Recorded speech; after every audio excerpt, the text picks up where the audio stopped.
Estamos hay dos, tres proyectos que quizás has puesto que la haga funcionar. Está grabado.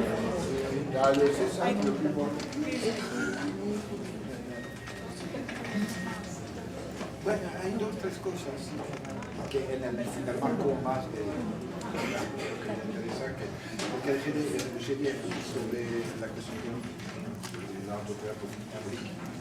Bueno, vamos a continuar con el coloquio. Para esta cuarta y última parte del coloquio vamos a contar con la participación de Gonzalo Sánchez. El doctor Gonzalo Sánchez ya nos acompañó ayer con un pequeño comentario, hoy día vamos a tenerlo más en extenso. Él es, como ayer comenté, historiador, magíster en historia por la Universidad de Essex de Gran Bretaña, doctorado en sociología política por la Escuela de Altos Estudios de París. Es investigador asociado del Instituto de Estudios Políticos y Relaciones Internacionales de la Universidad Nacional de Colombia, de la cual es profesor emérito. Además, es coordinador del grupo de trabajo para la reconstrucción histórica y la memoria en torno al surgimiento y evolución de los grupos armados ilegales de la Comisión Nacional de Reparación y Reconciliación de Colombia. Los dejamos con el doctor Gonzalo Sánchez. Bueno, muchas gracias. Quisiera, en primer lugar, dedicar estas reflexiones a una persona que nos inspiró mucho, a Carlos de Grego. Y lo digo no como ritual porque efectivamente yo recordaba bien cuando se hacía memoria la presencia, ausencia en este escenario de Carlos Iván. Como Carlos Iván jugó un papel muy importante en la conformación de lo que es hoy el grupo de trabajo de memoria histórica que yo dirijo en Colombia. Para darles una anécdota, a mí me viene a la memoria una escena como esta, cuando estábamos defendiendo nosotros la propuesta inicial de trabajo que llamábamos Plan Estratégico de Reconstrucción de Memoria Histórica, que había que defender ante la plenaria de la Comisión y el vicepresidente de la República. Recuerdo muy bien a Carlos Iván que nos asesoraba pasándome papelitos, más o menos a las reacciones que había y a las preguntas que había de todos los comisionados y del propio vicepresidente, casi con un tono, yo no sé si paternal o amistoso, pero en todo caso de una cordialidad y una compenetración muy fuerte con el trabajo nuestro. El título que andaba aparece aquí, obviamente, que es casi limitado. Yo había planteado inicialmente un título un poco más modesto que era Memoria del conflicto en Colombia, tensiones entre demanda social e institucionalización. Podría ser como una línea de reflexión, en parte a la cual hice alusión en el día de ayer, pero hoy todavía me bajaría más a ser un poco más modesto también en lo que voy a presentar, y sería como elementos sobre la instalación de la memoria y la sociedad en Colombia. Primer punto, y van a ser unos puntos muy rápidos y formulados de manera muy categórica. Primera constatación: tiempos de memoria, tiempos de víctimas. Las víctimas tienen una nueva presencia en la escena pública. Y el tema de las víctimas, por supuesto, en el caso colombiano, está ligado indefectiblemente al tema del conflicto armado. Es decir, es así de simple. La historia del conflicto, de las guerras, por lo menos en Colombia, no siempre ha sido escrita en clave de víctimas. En efecto, tanto en los estudios históricos como en los jurídicos sobre las guerras civiles del siglo XIX, y para los que no conocen la historia colombiana, yo creo que por acá está y nos puede hablar muchísimo sobre esto.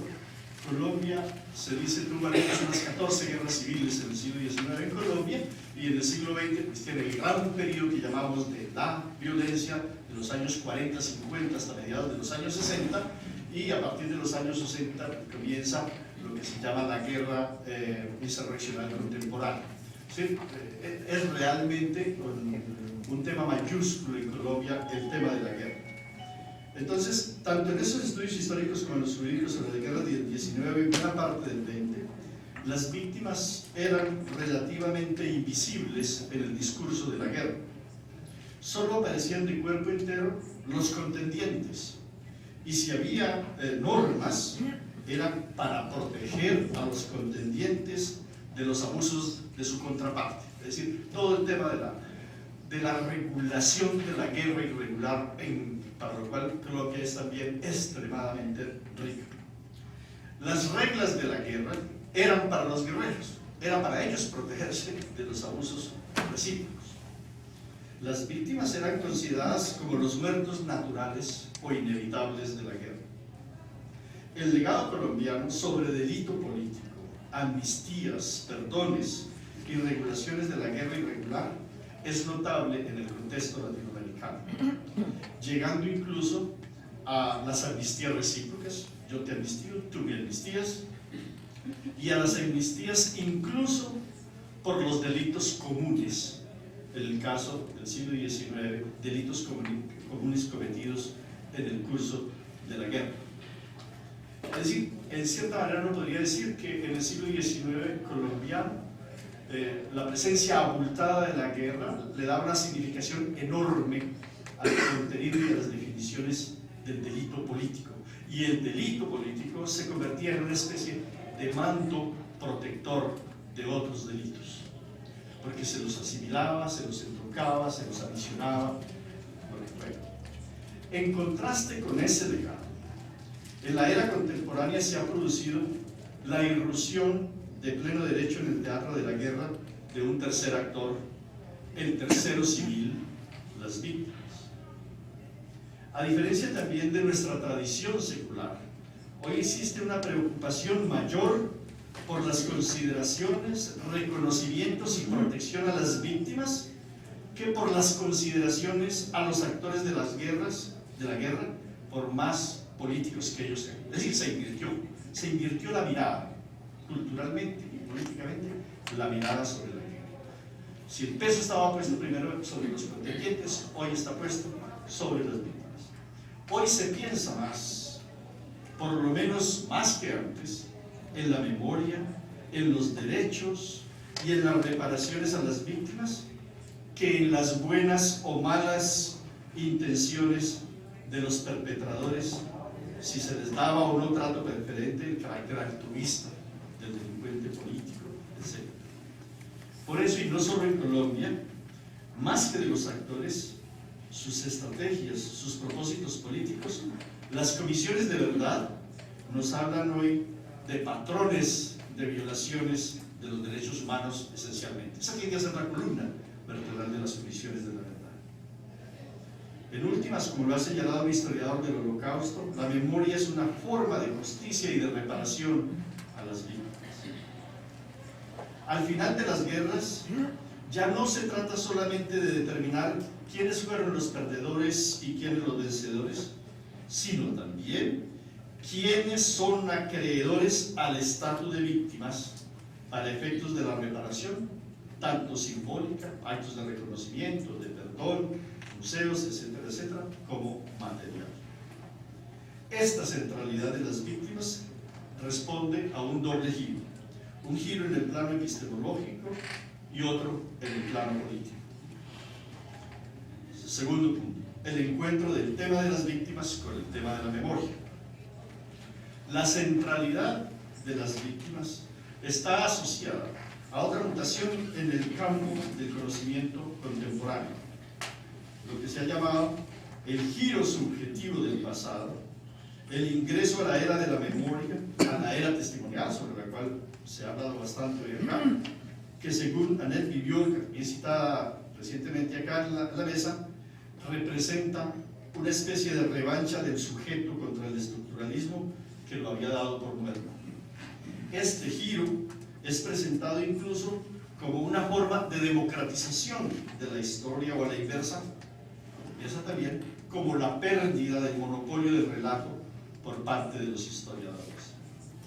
Este giro está muy claramente plasmado por Thomas Burgenthal de la Comisión de la Verdad del Salvador, cuando afirmaba que en el informe, su informe, tenía que ser una especie de gran acta, el acta del largo sufrimiento de El Salvador a raíz de su violencia el acta del largo sufrimiento. Es decir, lo que pudiéramos decir, una mirada sobre la subjetividad colectiva. En esta perspectiva, a su vez, de la subjetividad implica, o exige, por un lado, el reconocimiento y la valoración del testimonio directo, pero con muchas salvedades o con muchas precauciones, algunas de las cuales también se han mencionado aquí.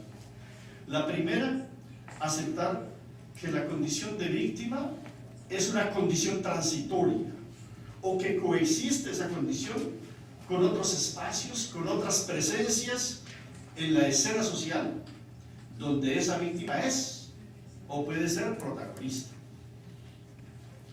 La segunda, que el universo de las víctimas es tremendamente heterogéneo y sus modos de enfrentar la violencia o procesar el trauma son muy variados.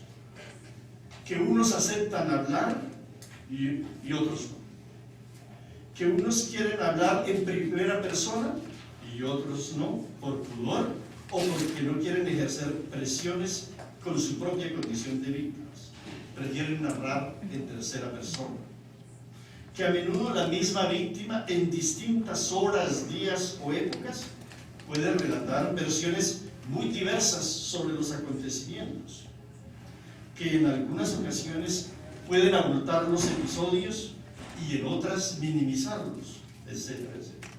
Es decir, que la víctima no puede ser naturalizada y que el testimonio es también objeto de crítica. Es decir, frente a toda esta tendencia, digamos, de la sacralización del testimonio. Yo hice una pequeña reflexión en un artículo que salió en una revista colombiana que se llama Análisis Político, contraponiendo en otro escenario que me ha inspirado mucho para estas reflexiones, tres líneas paralelas de vida y de relatar la experiencia del trauma frente al Holocausto.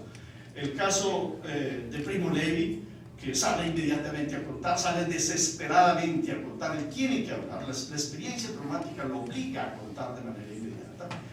El otro caso, que es el de Jean Améry, que se rebela contra la idea misma de narrar, casi que le parece vergonzoso narrar, demasiado doloroso narrar, y se pasa 20 años sin narrar. Solo después de 20 años asume la tarea de narrar su experiencia en el Holocausto. Y la tercera, que es la de Jorge Semprún. Jorge Semprún también comienza a hablar muy tarde, 20 o 30 años después de su experiencia en el Holocausto, y nunca habla en primera persona, sino que pone a un personaje a hablar de su propia experiencia. Le parecía, yo no sé si era indigno lo que le parecía, o le parecía que no podría decir lo que tenía que decir si lo decía como él y no a través de esa tercera persona. Eso para señalar eso, que estoy reflexionando también sobre el caso de Colombia. Digamos que las víctimas se plantean de manera muy distintas frente a la experiencia de construcción del relato y frente a la manera como asumen el propio trabajo.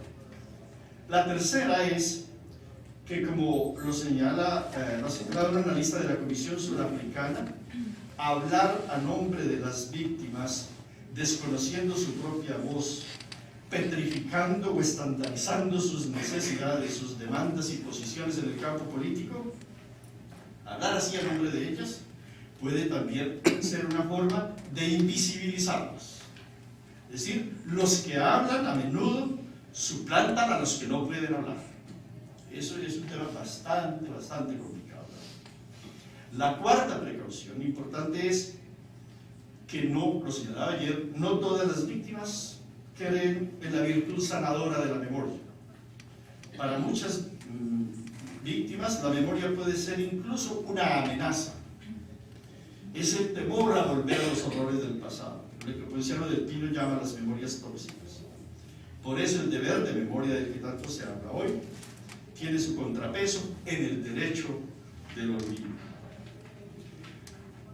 La quinta acotación es que, en relación con el testimonio, es que es indispensable complementar el testimonio de las víctimas con otros elementos del contexto global para superar la fragmentación de la mirada de las víctimas, fragmentación resultante del impacto desarticulador de la violencia misma.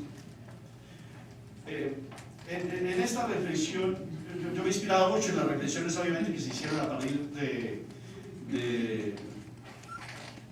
juicio de Eichmann y de lo que significó el juicio de Eichmann, porque el juicio de Eichmann, y retomado por muchos otros de los historiadores del Holocausto, lo que nos ha mostrado es cómo la voz sola de las víctimas no nos da el cuadro del horror. Muchas veces el cuadro del horror, el cuadro global del horror, lo manejan en los victimarios, porque ellos son los que han definido las estrategias, ellos son los que han definido las modalidades de acción, ellos son los que han hecho los cálculos de lo que quieren lograr a través del ejercicio mismo de la violencia. Entonces, si queremos tener una visión completa del fenómeno, y en el caso colombiano lo estamos haciendo así, aparte de estos trabajos de campo, del terreno y demás, tenemos un proyecto grande que se llama en Colombia las versiones libres de los paramilitares.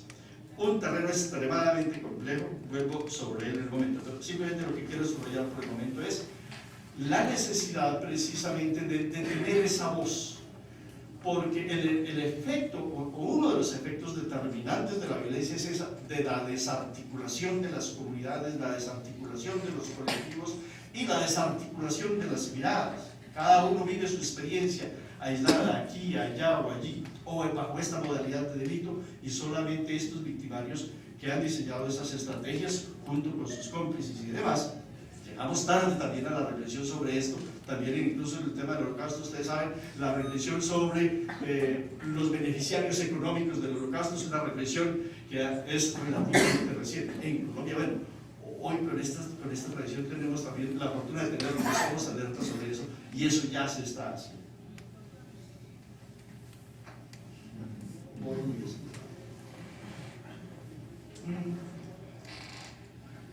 Siguiente punto, la reactivación de las memorias en el escenario colombiano. El debate, pues, por la memoria tiene una historia larga, en el caso colombiano, ligada a este proceso de emergencia de las víctimas, pero se ha reactivado de manera ruidosa en el presente con temas relativos a la actualidad política que tienen que ver con unos grandes episodios de gran sensibilidad pública en Colombia. Uno, el escrutinio jurídico o histórico de casos aparentemente sellados, ya clausurados, como lo que se llama en Colombia el Holocausto del Palacio de Justicia, que para los que no recuerdan se trata de una toma guerrillera a la Corte Suprema, y hay una retoma por parte del ejército, y en esa retoma muere prácticamente casi toda la corte, pues ya los más prestigiosos realmente abogados en ese momento del país murieron en esa tragedia. Y recientemente hubo un informe, una comisión de la verdad creada especialmente para reconstruir esos episodios. Es un informe del 2005, la Comisión de la Verdad de la Corte Suprema sobre el Palacio de Justicia. Esto reaviva otra vez pues, todo el tema de la memoria, de la violencia, de las responsabilidades de la insurgencia, de las responsabilidades de los militares, de las responsabilidades del propio presidente, que se dice que prácticamente fue secuestrado por los militares en ese momento, antes de salir a la opinión pública, que se había recuperado el palacio, que fue tomado por tanques e incendiado todo de forma contundente frente a los ojos de toda la opinión pública nacional.